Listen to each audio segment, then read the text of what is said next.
All right, and that's how the first day of the Parliamentary Ad hoc Committee for 2026 concludes, with the former acting National Commissioner of the SAPS, Khomotso Phahlane, concluding there. You remember he served between 2015 and 2017. His suspension had lasted a span of 3 years. He alleged earlier in his testimony that the former Minister of Police, Fikile Mbalula, had made him a guinea pig for the ANC step-aside policy.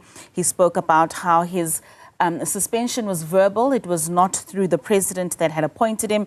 He also highlighted that he had wanted an opportunity to appear before the Zondo Commission, just as much as the provincial commissioner of the SAPS in KZN, Nhlanhla Mkhwanazi, had also had an affidavit, but also was not afforded that opportunity. But in essence, speaking on how Paul O'Sullivan and Robert McBride had been at the helm of ensuring that he does not get that top job. He speaks about 80 emails from Paul O'Sullivan, and he talks about how some of those members within Parliament are included in those emails. But it was the EFF leader who came out against the senior counsel, saying that he had an attitude towards Phahlane and that it was bad. He was interrogating him instead of leading evidence, and that no other witness had been treated in this way. And of course, there he is referring to what the SC had asked Phahlane with regards to the cases and their outcomes, and the general responding by saying which ones, and the SC coming back and saying,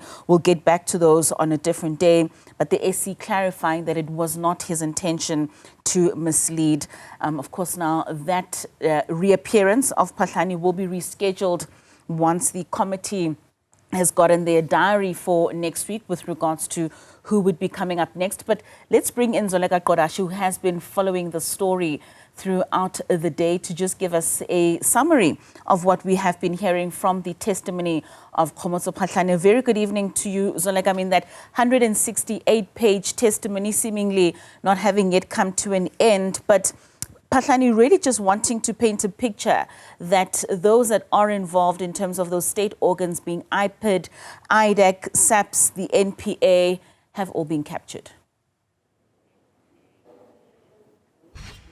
That's correct, Gatlego. And you'll remember that it was the evidence of the top cop in the province of KwaZulu-Natal as well, Nhlanhla Mkhwanazi, spoke about various elements, and he spoke about rogue elements within the investigating directorate against corruption. But of course, it was the IDAC head, that is Advocate Andrea Johnson, that disputed these claims, saying that there is no rogue element or no rogue elements within IDAC, and that essentially the only reason why Nhlanhla Mkhwanazi was making those allegations is because of the arrest of crime intelligence head Dumisani Khumalo. You'll remember that Dumisani Khumalo will be appearing before Parliament's inquisitorial body tomorrow, and he will also be speaking about these other aspects and investigations insofar as they relate to, first, the disbandment of the PKTT, as well as other allegations of criminal infiltration and political interference in the criminal justice system.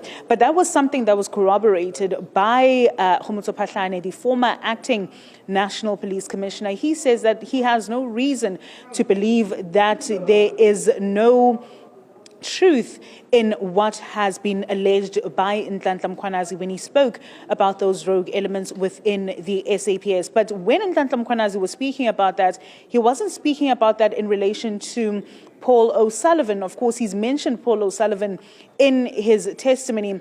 But what Khomotso Phahlane has really done is that he has attempted to demonstrate before the fact-finding body that there is an alleged capture of the state. And this didn't just start now when Nhlanhla Mkhwanazi made those bombshell allegations on the 6th of July 2025, in which he alleged that there was a capture of the very nucleus of South Africa's constitutional democracy.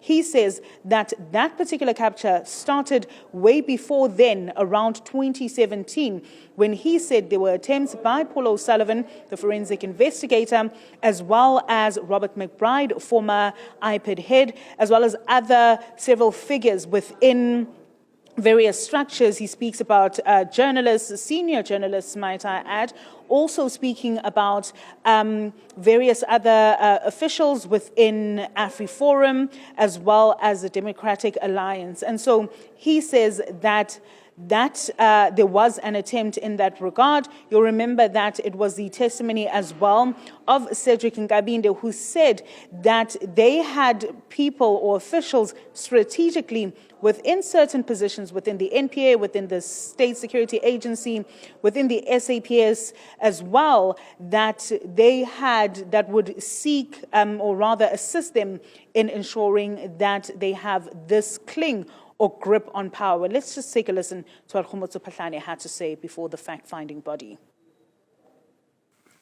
It will make it clear that when we talk about the capture of the criminal justice system and the control that Paul O'Sullivan wielded is not only with the IPIT, but in SAPS as well as within the NPA.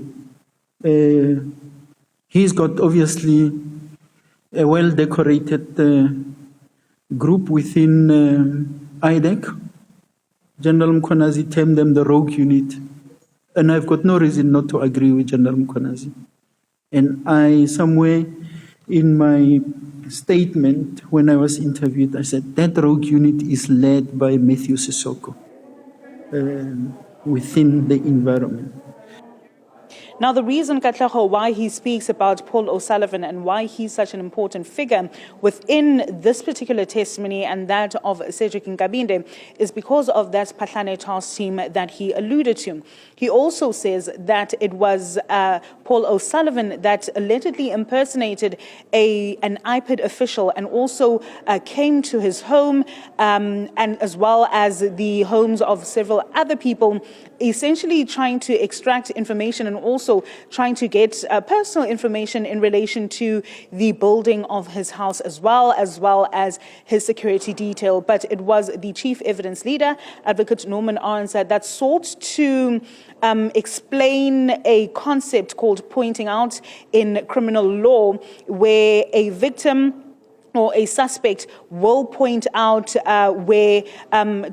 point out information or point out a particular individual in an attempt to give police further clarity on a certain case. And so that is what he alluded to. And this is how that interaction went between the chief evidence leader as well as the witness, Khomotso Phahlane.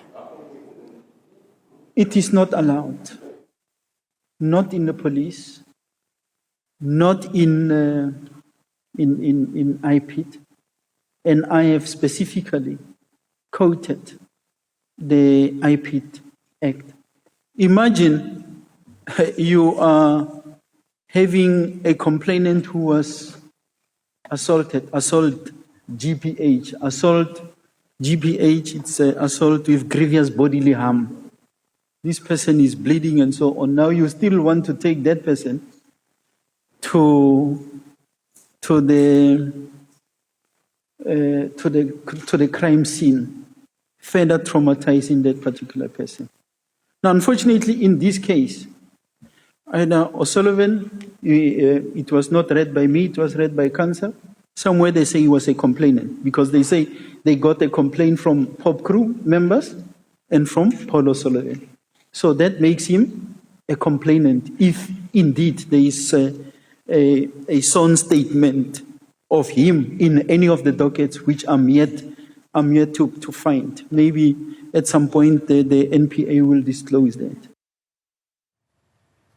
All right, Zoleka, sir, that is the conclusion of the day one sitting. What was expected to only be one day, we will then get that rescheduling of the former top cop for the commissioner. Thank you so much for joining us and giving us this update. That was Zoleka Qodashe, who is following those proceedings for us in Cape Town.